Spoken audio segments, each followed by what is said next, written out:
Guys, good morning. તો કેમ છો તમે બધા યાર? આઈ હોપ તમે બધા મજામાં જ હશો અને ઘરે સેફ હશો. ઠીક છે, તો મેં જે તમને પ્રોમિસ કર્યું હતું એ પ્રોમિસ મેં ફરીથી નિભાવી લીધું છે, હે ને?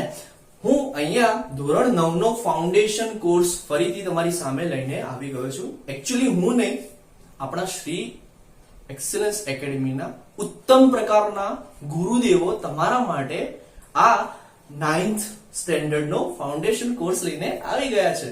તો હું આજથી તમારું સ્ટાર્ટ કરીશ ફાઉન્ડેશન કોર્સમાં તમારું બાયોલોજી, હે ને? હવે બાયોલોજીમાં જે ચેપ્ટર છે આપણું એ છે સજીવના પાયાનો એકમ. સમજો, ચેપ્ટર છે તમારું સજીવના પાયાનો એકમ. હવે સજીવના પાયાનો એકમ એટલે તમને ખબર જ છે કે આ ચેપ્ટરમાં આપણે કોષ વિશે અભ્યાસ કરવાના છીએ. ક્લિયર છો? તો સીટ બેલ્ટ ટાઈટલી બાંધી લો, કારણ કે આપણી ગાડી એ સેફ ડ્રાઈવ સાથે કોષની મુસાફરી કરાવવા તમને લઈ જવા માટે તૈયાર છે યાર. ચલો ચલો, આવી જાઓ આવી જાઓ. તો જુઓ, તો પહેલા આપણે વ્યાખ્યાથી શુભારંભ કરીએ. સનાતી ભાઈ, વ્યાખ્યાથી એનો શુભ આરંભ કરીએ. કોષની વ્યાખ્યા શું છે? તો તમે નાના ધોરણમાં ભણતા આવ્યા છો. નાનું ધોરણ એટલે ભાઈ તમારું 5મું, 6ઠું, 7મું ધોરણમાં તમે ભણતા આવ્યા છો કે કોષ એ સજીવનું રચનાત્મક અને ક્રિયાત્મક એકમ છે. શું છે ભાઈ? કોષ એ સજીવનો રચનાત્મક અને ક્રિયાત્મક એકમ છે. ઓકે જી, બોર્ડ થોડું નાનું પડે છે પણ આવી જશે બધું, હે ને? બહુ સરસ. હવે જુઓ, કોષ એ સજીવનો રચનાત્મક અને ક્રિયાત્મક એકમ છે. બેટાજી, આ બે શબ્દો ઉપર ફોકસ કરો. કેમ રચનાત્મક એકમ છે અને કેમ ક્રિયાત્મક એકમ છે? તો સમજો, આપણે વાત કરીએ લિંગી પ્રજનન કરતા સજીવોમાં. તો જ્યારે લિંગી પ્રજનન કરતા સજીવમાં આપણે વાત કરીએ તો એમાં હું તમને એક એક્ઝામ્પલ આપીશ મનુષ્યમાં લિંગી પ્રજનન. તો સમજો, અહીંયા જે એક્ઝામ્પલ તરીકે આપણે અહીંયા સમજીએ, આ વ્યાખ્યાને હું તમને સમજાવી રહ્યો છું કેમ રચનાત્મક અને કેમ ક્રિયાત્મક એકમ કહ્યો. તો સમજો, જે લિંગી પ્રજનન કરતા સજીવો છે, લિંગી પ્રજનન કરતા સજીવો, હવે લિંગી પ્રજનન એટલે શું સર? તો બેટાજી, લિંગી પ્રજનન એટલે એવું ક્રિયા કે જેમાં નર અને માદા બંને ભાગ લેશે. પ્રજનનની એક એવી ક્રિયા જેમાં નર અને માદા બંને ભાગ લેશે. તો આપણે મનુષ્યમાં વાત કરીએ તો સમજો, મનુષ્યમાં નર અને માદા વચ્ચે જ્યારે લિંગી પ્રજનનની ક્રિયા થાય તો જે નર જે છે આપણા, ઠીક છે, તો એનું પ્રજનન અંગ શું છે? નરનું પ્રજનન અંગ શું છે? તો નરનું પ્રજનન અંગ હોય છે શુક્રપિંડ. શું હોય છે ભાઈ? શુક્રપિંડ. માદાનું જે પ્રજનન અંગ હોય છે એ હોય છે અંડપિંડ. શું હોય છે બેટાજી? અંડપિંડ. હવે જે શુક્રપિંડ હોય છે એ ઉત્પન્ન કરે છે શુક્રકોષ. શું ઉત્પન્ન કરે છે ભાઈ? શુક્રકોષ. અને માદામાં જે અંડપિંડ હોય છે એ ઉત્પન્ન કરશે અંડકોષ. શું ઉત્પન્ન કરશે ભાઈ? અંડકોષ. હવે બેટાજી સમજો, આ જે તમારો શુક્રકોષ છે અને અહીંયા તમારો અંડકોષ છે. તો હવે શું થશે? આ શુક્રકોષ એ ધીમે ધીમે તરતો આ અંડકોષને શું ભાઈ? મળી જશે અને એક રચના બનાવશે. શું કીધું મેં? જે તમારો શુક્રકોષ હતો એ આ અંડકોષને ફલનની ક્રિયા દરમિયાન મળી ગયો અને એક રચના બનાવી. તો શુક્રકોષને અંડકોષના મળવાથી જે રચના અસ્તિત્વમાં આવી એ રચનાને કહેવામાં આવે છે યુગ્મનજ.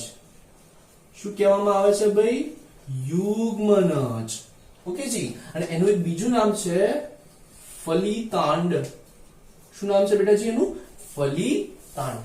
તો આ યુગ્મનજ નામની એક રચના બની. હવે બેસિકલી આ યુગ્મનજ અને આ ફલિતાંડ શું છે? તો આ યુગ્મનજ અને ફલિતાંડ એ તમારો એક પ્રકારનો શું છે બેટા? કોષ જ છે. है ने युग्मनज अथवा फलितांडને શું કહેવાય તો એ એક કોષ જ કહેવાય ઠીક છે કેમ કારણ કે જુઓ અહીંયા શબ્દ જુઓ કોષ કોષ છે ને તો બંને કોષો ભેગા મળીને એક કોષ જ બનાવે ને બહુ સરસ યાર હવે જુઓ થશે શું વસ્તુ ધ્યાનથી સમજો એક એક બીજ હોય નાનું ઠીક છે એને તમે જમીનમાં જ્યારે વાવો છો એની વાવણી કરો છો ત્યારે શું કરો છો તમે એ બીજને જમીનમાં વાવો છો એટલે તમે એને પાણી આપો છો એને ખાતર આપો છો એને સૂર્યપ્રકાશ આપો છો એને ઉગવા માટે જરૂરી વાતાવરણ પ્રોવાઈડ કરો છો કે નથી કરતા તો 5-6 વર્ષ પછી એ જ બીજ એક વૃક્ષ સ્વરૂપે તમને આગળ વૃદ્ધિ પામેલું જોવા મળી જશે એવી જ રીતે સમજો આ આપણે એક્ઝામ્પલ લઈ રહ્યા છીએ મનુષ્યમાં તો આ જે યુગ્મનજ બન્યું છે ક્યાં બન્યું છે આ યુગ્મનજ બન્યું છે માતાના ગર્ભમાં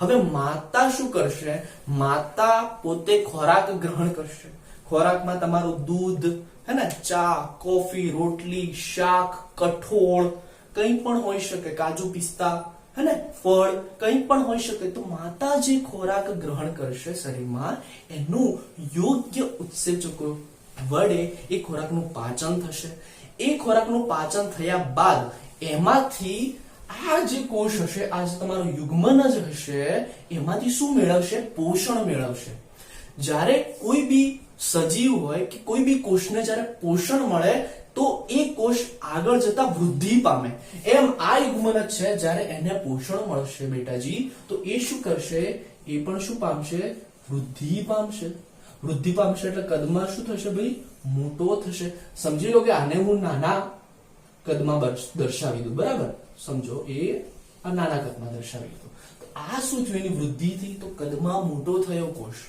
હવે આગળ જતા આ કોષ શું કરશે આ કોષ આગળ જતા કોષ વિભાજનની ક્રિયા કરશે શેની ક્રિયા કરશે ભાઈ કોષ વિભાજનની ક્રિયા કરશે અને કોષ વિભાજનની ક્રિયાને પરિણામે બે નવા બાળકોષો અસ્તિત્વમાં આવી જશે તો તમે અહીંયા જુઓ એક જ કોષ હતો તમારો યુગ્મનજ એને જ્યારે પોષણ મળ્યું એટલે એને શું કર્યું વૃદ્ધિ કરી કદમાં અને આગળ જતા એક ક્રિયા કરી જેનું નામ છે કોષ વિભાજન અને કોષ વિભાજનની ક્રિયાને અંતે બે નવા બાળકોષો અસ્તિત્વમાં આવ્યા હવે જે આ બે નવા બાળકોષો બેટાજી અસ્તિત્વમાં આવ્યા એમને પાછું પોષણ મળશે તો એ પાછા કદમાં મોટા થશે એટલે વૃદ્ધિ પામશે પાછા કોષ વિભાજનની ક્રિયા કરશે અને પાછું શું થશે 2 ના 4 બનશે એવી રીતે 2 ના 4 4 ના 8 8 ના 16 ના 32 ના 64 128 એમ કરીને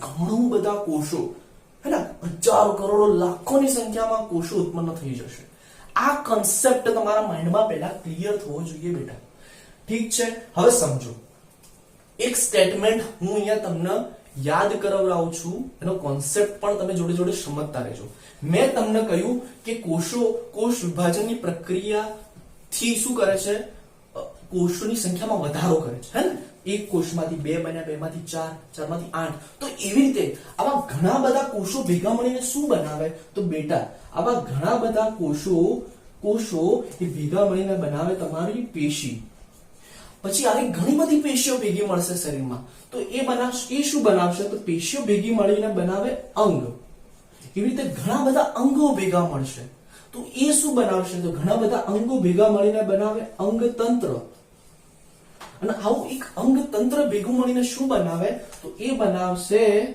સજીવ દેહ અને સજીવ શરીરનું નિર્માણ કરશે એટલે કે આ માતાના ગર્ભમાં રહેલો યુગ્મનજ જે એક જ કોષ હતો ને તમારો એને 9 મહિનાના અંતે એક નાના બાળક એટલે કે એક સજીવનું શું કરી કાઢ્યું ભાઈ નિર્માણ કરી કાઢ્યું એને શું કરી નાખ્યું એક નાના બાળકનું હે ને એક નાના સજીવનું શું કર્યું ભાઈ નિર્માણ કરી નાખ્યું એટલા માટે એવું કહેવામાં આવે છે કે કોષ એ સજીવનો રચનાત્મક એકમ છે ને એક જ કોષમાંથી એક સમગ્ર સજીવની શું થઈ ગઈ ભાઈ અહીંયા રચના થઈ ગઈ એટલા માટે એને કહેવામાં આવે છે કોષ એ સજીવનો રચનાત્મક એકમ છે ક્રિયાત્મક એકમ કેમ કહેવામાં આવે છે બેટા તો ક્રિયાત્મક એકમ એટલા માટે કહેવામાં આવે છે કારણ કે કોષ એક નાનામાં નાનો કોષ મારા શરીરનો એક નાનામાં નાનો કોષ એ જીવન જીવવા માટેની દરેક ક્રિયા કરવા માટે શું હોય છે? સક્ષમ હોય છે, સમર્થ હોય છે. મારા શરીરનો કે કોઈ પણ સજીવના શરીરનો એક નાનામાં નાનો એકમ એ જીવન જીવવા માટેની ઘણી બધી જેટલી ક્રિયાઓ જીવન જીવવા માટે જરૂરી છે એ દરેક ક્રિયા કરવા માટે એ નાનો કોષ શું હોય છે બેટા? સક્ષમ હોય છે. એટલા માટે આપણે એને કહીએ છીએ ક્રિયાત્મક એકમ. તો આઈ હોપ કે તમને આ કન્સેપ્ટ ક્લિયર થઈ ગયો હશે કે કોષ એ સજીવનો રચનાત્મક અને ક્રિયાત્મક એકમ છે. ઓકે જી, બહુ સરસ. હવે આપણે એ જાણવાનો પ્રયત્ન કરીએ કે આ કોષની શોધ કોણે કરી? શું ભાઈ? આ કોષની શોધ કોણે કરી? તો જુઓ, ઈસવીસન 1665 માં એક વૈજ્ઞાનિક હતા જેમનું નામ હતું રોબર્ટ હુક. શું નામ હતું ભાઈ એનું? Robert Hooke. અને સાલ યાદ રાખશો તમે, ઈસવીસન 1665. તો આ રોબર્ટ હુક નામના વૈજ્ઞાનિકે શું કર્યું? તો એક સ્પેનિશ ઓક નામનું ટ્રી હોય છે. શું ભાઈ? એક સ્પેનિશ ઓક નામનું ટ્રી હોય છે.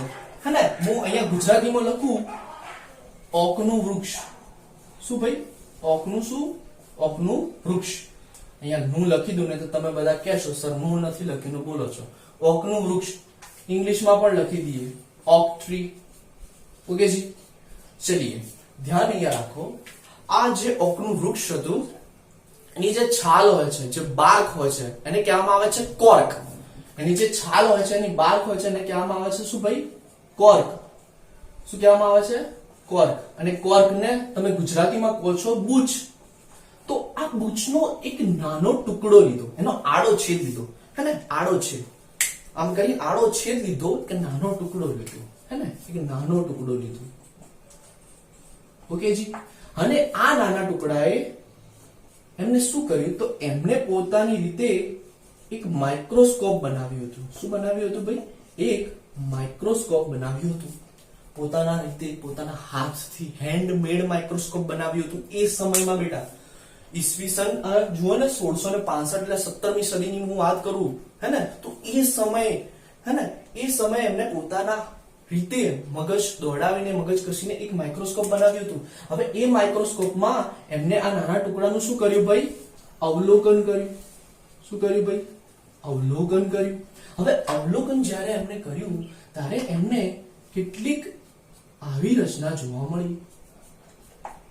એમને શું જોવા મળી? આવી ખાનાઓ જેવી રચના જોવા મળી. પછી એમને લાગ્યું કે ભાઈ આ જે રચના છે એ તો મધમાખીના મધપૂડા જેવી રચના છે. શું ભાઈ? આ જે રચના છે બેટા એ કેવી રચના છે? મધમાખીના મધપૂડા જેવી રચના છે. ઓકે જી. તો હવે આ મધમાખીના મધપૂડા ને આગળ જતા નામ આપવામાં આવ્યું સેલ. શું નામ આપવામાં આવ્યું? સેલ. જેને તમે ગુજરાતીમાં કહો છો કોષ. શું કહો છો ગુજરાતીમાં? કોષ. હવે એક ઇન્ટરેસ્ટિંગ વાત કહું, બરાબર? ઓરિજિનલમાં રોબર્ટ હુકે નામ સેલ આપ્યું હતું, હે ને? તો આપણને કોઈ ક્વેશ્ચન પૂછે ને કે રોબર્ટ હુકે શની શોધ કરી હતી, તો એમ કહેવાય રોબર્ટ હુકે સેલની શોધ કરી હતી, હે ને? રોબર્ટ હુકે કોષની શોધ નથી કરી. એ કોષ આપનારો જે મહાનુભાવ હતો ને આપણા ગુજરાતમાંથી કોઈક હતું, એને કોષ નામ આપ્યું હતું. રોબર્ટ હુકે તો જે નામ આપ્યું હતું એ સેલ જ આપ્યું હતું બેટાજી, હે ને?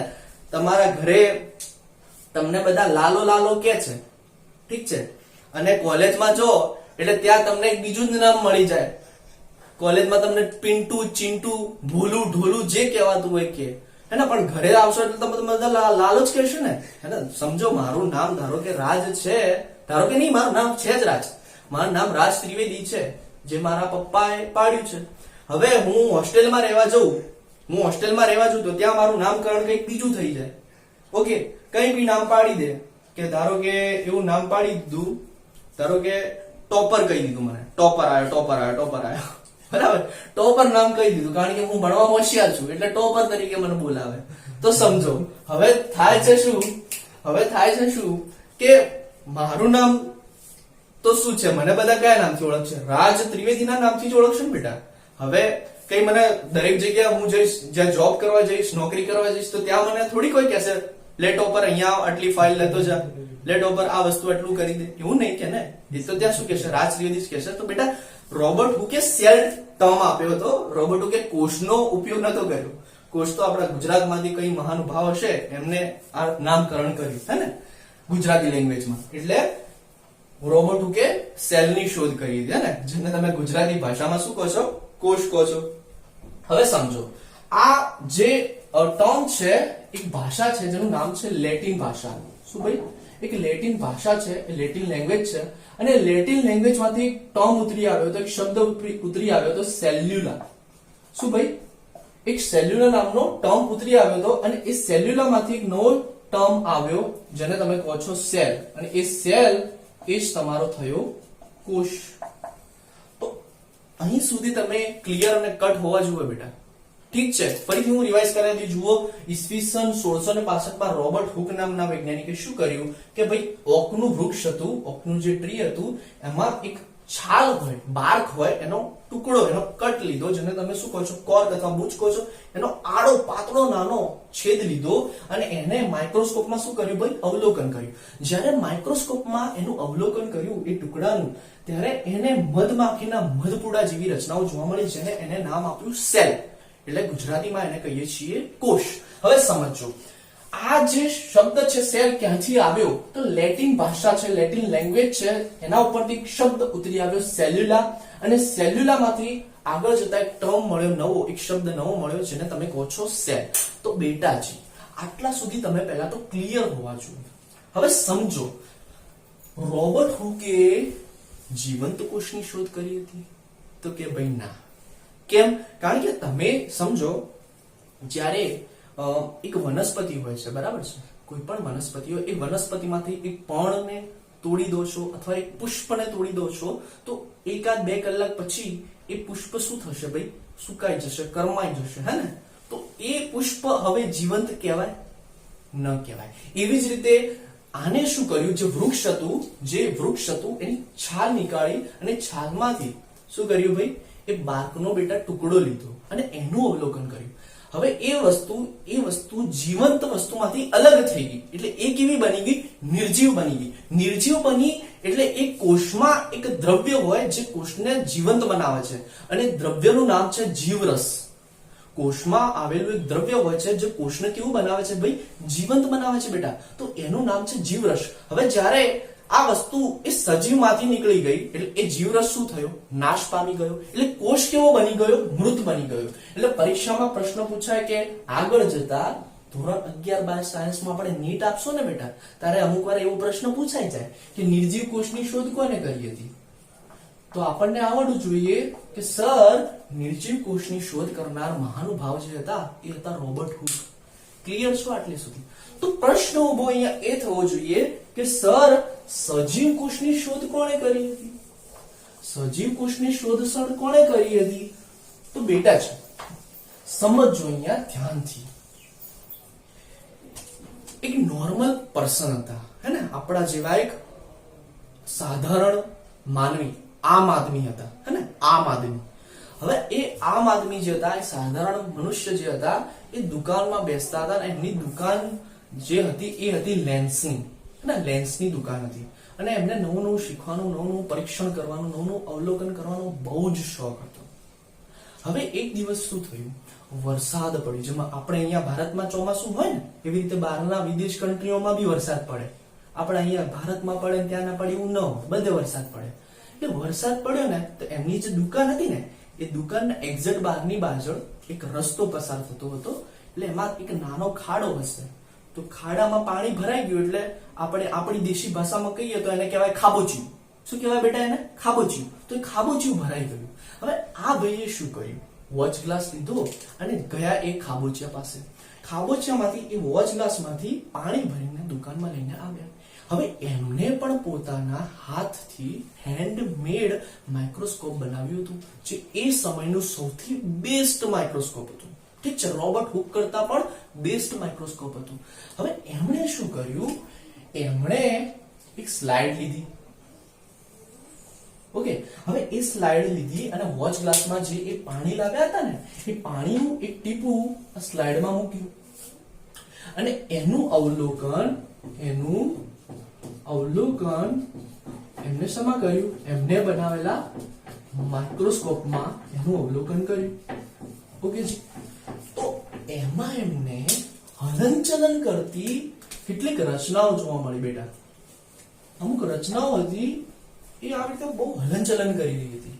તો એ જે રચનાઓ હલનચલન કરતી હતી એ રચનાઓનું નામ આપ્યું એમને એ સમયે વાઇલ્ડ એનિમલ ક્યુલ્સ. શું નામ આપ્યું બેટાજી?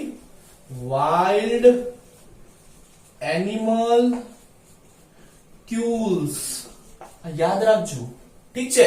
વાઇલ્ડ એનિમલ્સ ક્યુલ્સ, જેને આજે આપણે બેક્ટેરિયાના નામથી ઓળખીએ છીએ. શેના નામથી ઓળખીએ છીએ બેટાજી? બેક્ટેરિયાના નામથી ઓળખીએ છીએ. હવે બેક્ટેરિયા શું છે? તો બેક્ટેરિયા એક જીવંત કોષ છે. શું છે? બેક્ટેરિયા એક જીવંત કોષ છે. તો હવે પરીક્ષામાં પ્રશ્ન પૂછાય કે જીવંત કોષની શોધ કયા વૈજ્ઞાનિકે કરી હતી? તો યાદ રાખજો, જીવંત કોષની શોધ કરનાર મહાનુભાવ જે હતા એ હતા તમારા એન્ટોન વેન લ્યુવેનહોક. નામ બહુ મોટું છે, 2-3 વાર હું બોલી જાઉં. Anton van Leeuwenhoek. Anton van Leeuwenhoek. સાલ કઈ હતી સર? તો સાલ હતી 1674. એન્ટોન વેન લ્યુવેનહોકે સૌપ્રથમ જીવંત કોષની શોધ કરી હતી બેટાજી. એટલે તમારા જે કોષ વિદ્યાના પિતા છે ને, કોષ વિદ્યાના પિતા યાદ રાખજો, જે તમારા કોષ વિદ્યાના પિતા છે, પિતાજી, એ થશે તમારા રોબર્ટ હુક, હે ને? અને તમારા જે માઇક્રોબાયોલોજીના પિતાજી છે, હે ને? માઇક્રોબાયોલોજી એટલે સૂક્ષ્મ જીવાણુઓનું જીવ વિજ્ઞાન. તો માઇક્રોબાયોલોજી ના પિતા થશે તમારા એન્ટોન વેન લ્યુવેનહોક. તો આ વસ્તુઓ આજના લેક્ચરમાં તમને ક્લિયર થઈ જવી જોઈએ બેટા. ઠીક છે, બહુ સરસ છે. ઓકે જી, જોડે જોડે આગળ જતા એમણે કોષ કેન્દ્ર NCERT માં એવું લખ્યું છે કે જે તમારું કોષ કેન્દ્ર છે એના વિશે પણ એમને કંઈ થોડો અભ્યાસ કરતો. જોડે જોડે એમને ઘણા બધા આગળ વસ્તુની શોધ કરી હતી. અંડકોષ, શુક્રકોષ, બરાબર, ઘણા બધા પ્રોટોઝોઅન્સ પણ એમને જોયા હતા. તો આ બધી શોધ નો જે શ્રેય જાય છે એ એન્ટોન વેન લ્યુવેનહોકને જાય છે બેટા. ઠીક છે આટલા સુધી? ઓકે, તો હવેનો જે લેક્ચર સ્ટાર્ટ થાય છે એ થાય છે ફેસલ સરનું. તો એ તમારું ચેપ્ટર 1 ચાલુ કરશે, ધોરણ 9 નું કેમિસ્ટ્રીનું. તો તમે ક્યાંય જતા નહીં, ફટાફટ પાણી પીને જોડે જોડે નાસ્તો અને ચા જોડે જોડે બેસીને એમના લેક્ચરની તમે મજા માણતા થઈ જાઓ. ઠીક છે ને? કારણ કે અહીંયા આપણે ગમત સાથે ભણવાનું છે. તો ઠીક છે, હવે ફેસલ સરને બોલાવું છું, એ આવે છે. તમે ચા નાસ્તો લઈને ફટાફટ આવી જાઓ. અને એક પિક્ચર જ જોવાનું છે, પિક્ચર છે. હું અને સર આ બંને પિક્ચરના હીરો છીએ. આ પિક્ચરમાં ના કોઈ હિરોઈન છે ના કોઈ વિલન છે, અમે બંને હીરો જ છીએ અને અમે તમને બહુ જ મજાનું પિક્ચર બતાડવાનું છે. તો તમે તૈયાર થઈ જજો. ઓકે, તો ફેઝલ સર આવે છે. ચલો. હે guys, good morning to all of you. કેમ છો બધા? મજામાં જ હશો. આઈ હોપ કે તમે રાજ સરનું લેક્ચરને બહુ જ મસ્ત રીતે એન્જોય કર્યો હશે. તો ચાલો આજે આપણે આપણા નવા સફરની, કેમિસ્ટ્રીના સફરની શરૂઆત કરીએ. અને આપણે શરૂઆત કરીએ ચેપ્ટર નંબર 1, ધોરણ 9 NCERT નું ચેપ્ટર નંબર 1. એ છે આપણી આસપાસમાં દ્રવ્ય. આપણી આસપાસમાં દ્રવ્ય શું કહીશું ઇંગ્લિશમાં? Matter in our surrounding. બરાબર, એટલે કે આપણી આસપાસમાં દ્રવ્ય. તમારી NCERT ની બુકમાં પહેલી જ લાઈન એ લખેલી છે કે આપણી આસપાસની જે વસ્તુઓ છે, આપણી આસપાસની જેટલી પણ વસ્તુઓ છે એને આપણે કાં તો આકાર, કાં તો એનું કદ અથવા તો એની બનાવટના આધારે આપણે એને ઓળખી શકીએ છીએ. એક્ઝામ્પલ આપીએ કે આ બોર્ડ છે, તો આ બોર્ડનો આકાર આપણે ખબર છે કે લંબચોરસ છે અને એ જ પ્રકારે એનું કઈ કદ હશે કે આટલી, આની લંબાઈ આટલી હશે, એની પહોળાઈ આટલી હશે.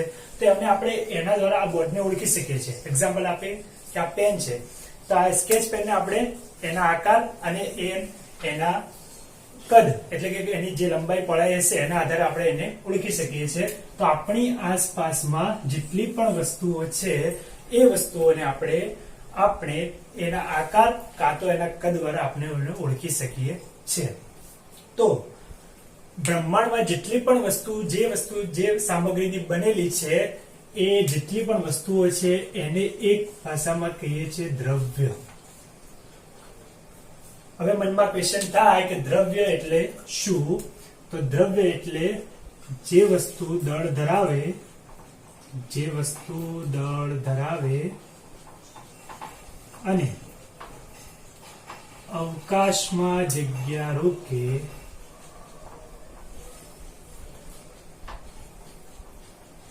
એને શું કહીશું? એને શું કહેવાય? દ્રવ્ય. શું છે એની વ્યાખ્યા?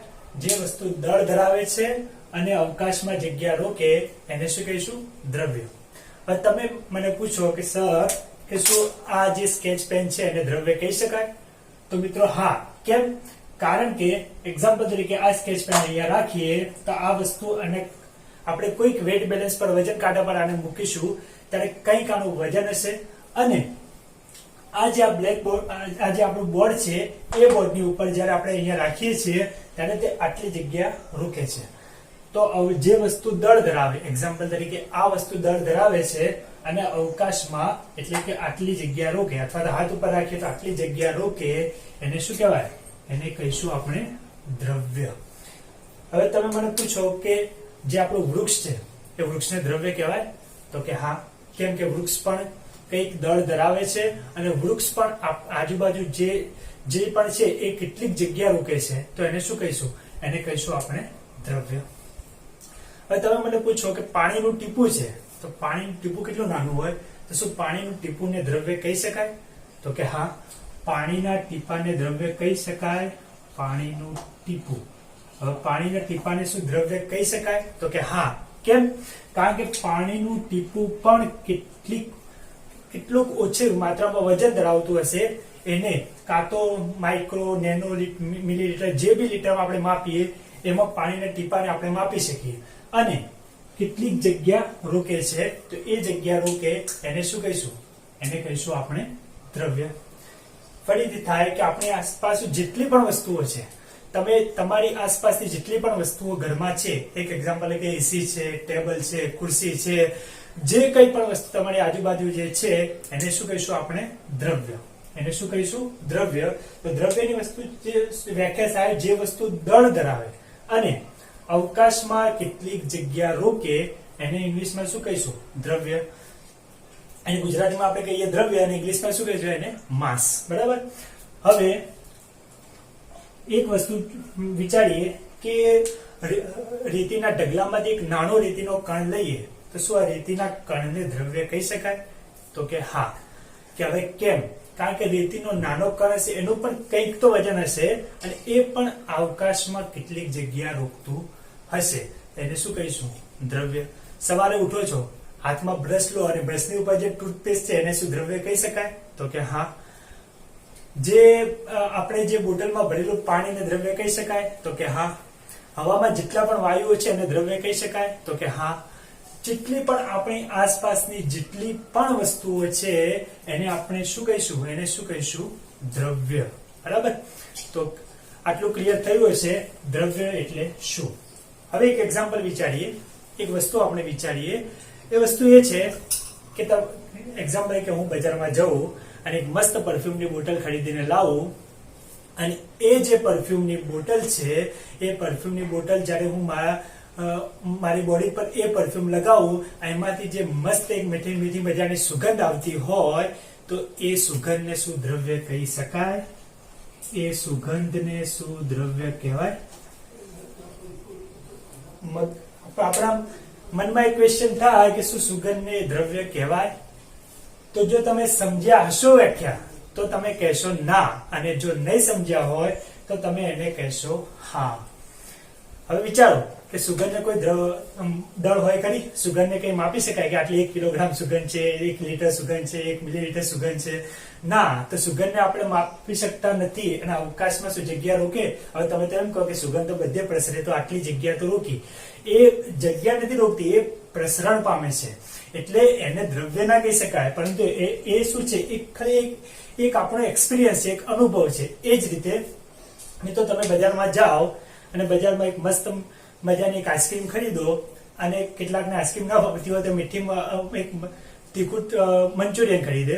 તો હવે જ્યારે આપણા મોઢામાં એ સ્વાદ મસ્ત મજાનો આઈસ્ક્રીમનો જે મીઠો સ્વાદ આવે અને પેલા મંચુરિયનનો જે તીખો સ્વાદ આવે, તો એ સ્વાદ શું? એ સ્વાદ એ દ્રવ્ય છે ખરી? એ સ્વાદને દ્રવ્ય કહી શકાય? તો કે ના. કેમ? કારણ કે સ્વાદને દ્રવ્ય ના કહી શકાય, કેમ કે સ્વાદનું કોઈ વજન હોતું નથી અને એ અવકાશમાં કોઈ પણ જગ્યા રોકતું નથી, એટલે એને આપણે શું કહી શકીએ? એને આપણે દ્રવ્ય કહી શકીએ નહીં. પરંતુ જે આઈસ્ક્રીમનો કપ હશે અથવા તો જેનાથી તમે ખાતા હશો આઈસ્ક્રીમ, એ આઈસ્ક્રીમ જે ચમચી હશે, એ ચમચીને શું દ્રવ્ય કહી શકીએ? તો કે હા. કેમ હા?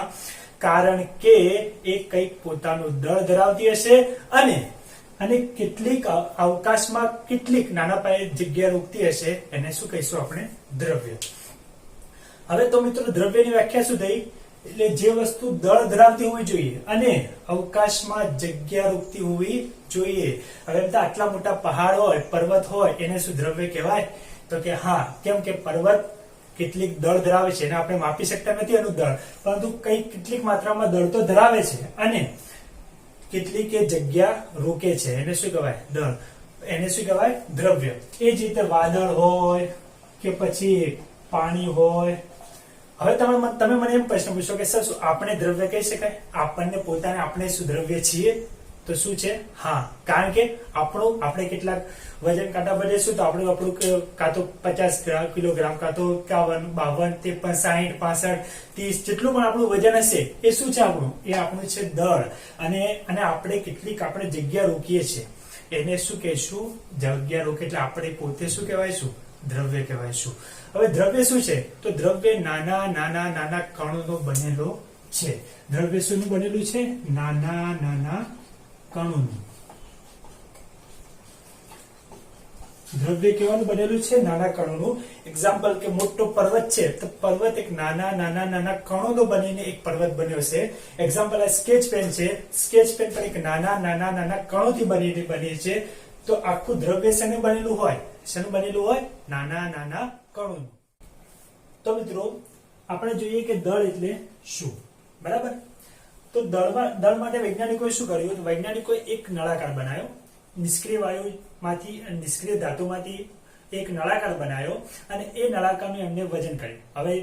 હવે કેમ નળાકાર જ બનાવ્યો? કેમ એ લોકોએ ચોરસ ના બનાવ્યો, કાં તો ગોળ ના બનાવ્યો? કેમ નળાકાર જ બનાવ્યો? ક્વેશ્ચન થાય. કારણ કે જો ચોરસ બનાવે તો અહીંયાથી કેટલાક વર્ષો પછી અહીંયાથી સપાટીમાં ઘસાવાનો ડર રહે. પરંતુ જ્યારે નળાકાર હોય તો આ નળાકારમાં એવી કોઈ, તમે નળાકાર જોયો હશે તો એવી કોઈ આજુબાજુથી એવી કોઈ વસ્તુ હોતી નથી જેનો એનો ઘસાવાનો ડર રહે, જેના કારણે વજન ઓછું થઈ જાય. અને એ લોકોએ એ નળાકાર બનાવી દીધો અને એ નળાકારને એમને કહી દીધું આનું વજન 1 કિલોગ્રામ. અને હવે આખા ઇન્ટરનેશનલ કંપની, કાં તો અમેરિકા હોય, ભારત હોય, ઇંગ્લેન્ડ હોય, ક્યાં પણ હોય, એ નળાકાર જેટલું વજન ધરાવતો હશે એને શું કહી દીધું એમને? 1 કિલોગ્રામ. એટલે હવે જોઈએ કે દળનો એસઆઈ એકમ શું છે? તમારી બુકમાં એક શબ્દ લખેલો છે એસઆઈ એકમ. હવે એસઆઈ એકમ એટલે શું?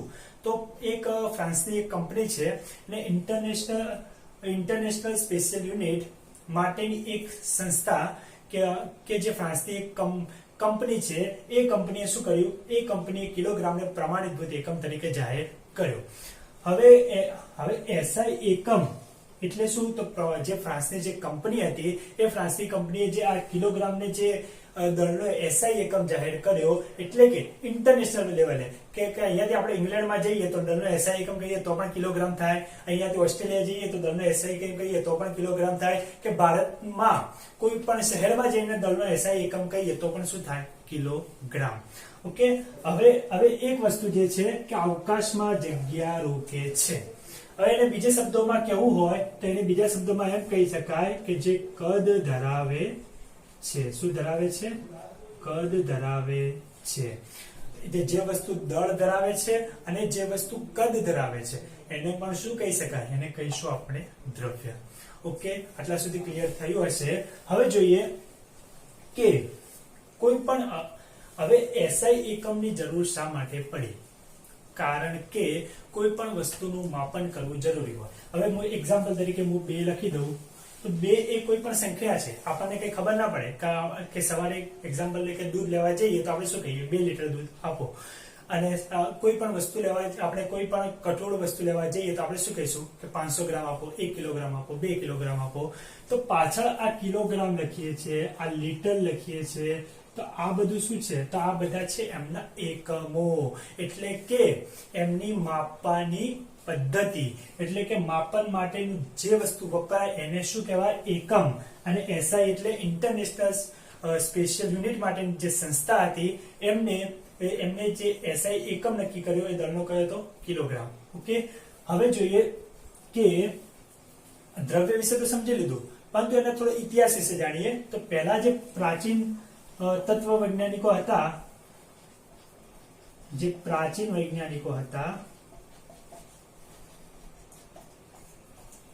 પ્રાચીન વૈજ્ઞાનિકોએ શું કર્યું? તો પ્રાચીન વૈજ્ઞાનિકોએ તત્વને 5 કોઈ પણ એમને કહી દીધું કે સજીવ અને નિર્જીવ કોઈ પણ વસ્તુ હોય એ 5 તત્વોની બનેલી છે. વાયુ, જળ, આકાશ, પછી અગ્નિ અને જમીન. આ 5 તત્વોની બનેલી છે. એક્ઝામ્પલ, આપણે કોઈનું અવસાન થાય ત્યારે કહીએ છીએ કે આનો દેહ 5 તત્વોમાં વિલીન થયો. એટલે કે 5 તત્વોની કોઈ પણ સજીવ હોય કે નિર્જીવ હોય એની પ્રાચીન વૈજ્ઞાનિકો શું માનતા હતા? કે 5 તત્વોની બનેલી છે. કેટલા? 5 તત્વોની બનેલી છે. પરંતુ જેમ જેમ આગળ જતા હવે આધુનિક વૈજ્ઞાનિકોએ દ્રવ્યની શોધ કરી અને એમને કીધું કે દ્રવ્ય એ 2 પ્રકાર, ભૌતિક પ્રકાર, એના 2 પ્રકાર પડે છે. એક ભૌતિક પ્રકાર પડે છે અને એક રાસાયણિક પ્રકાર પડે છે. તો ભૌતિક પ્રકારમાં એ આવે છે કે દ્રવ્ય એ નાના નાના કણોનું બનેલું છે. તો હવે એમ થાય કે દ્રવ્ય નાના નાના કણોનું બનેલું છે, જેને આપણે કહીશું પરમાણુ. શું કહીશું? પરમાણુ. બરાબર. તો હવે ઇતિહાસ વિશે આપણે થોડી ઘણી સમજણ જે મેળવી કે પ્રાચીન વૈજ્ઞાનિકો જે માનતા હતા કે જે કુલ મૂળ તત્વ કોઈ પણ સજીવ કે નિર્જીવ વસ્તુ જે છે એ મૂળ 5 તત્વોની બનેલી છે. પછી ધીમે ધીમે સંશોધન થયું અને એમ જોયું કે દ્રવ્ય એ નાના નાના કણોનું બનેલું છે અને એ નાના નાના કણોને કહીશું આપણે પરમાણુ. તો આજે આપણે જે ભણ્યા એ શું છે? દ્રવ્ય. દ્રવ્ય વિશે થોડી ઘણી જે માહિતી મેળવી. એક દ્રવ્ય એટલે શું? તો દ્રવ્ય એટલે ફરી એકવાર એનું રિવિઝન કરીએ કે જે દળ ધરાવે, એટલે કે જે કોઈ પણ વજન ધરાવે અને અવકાશમાં જગ્યા રોકે એને શું કહીશું? દ્રવ્ય. તો મિત્રો આજે આપણો લેક્ચર આટલે સમાપ્ત થાય છે. જો વિડીયો ગમ્યો હોય તો લાઈક કરો, એને શેર કરો, ચેનલને સબસ્ક્રાઇબ કરો અને હવે આવતા લેક્ચરમાં મળીશું ફરી નવા ટોપિક સાથે. ત્યાં સુધી ઘરે રહો, સુરક્ષિત.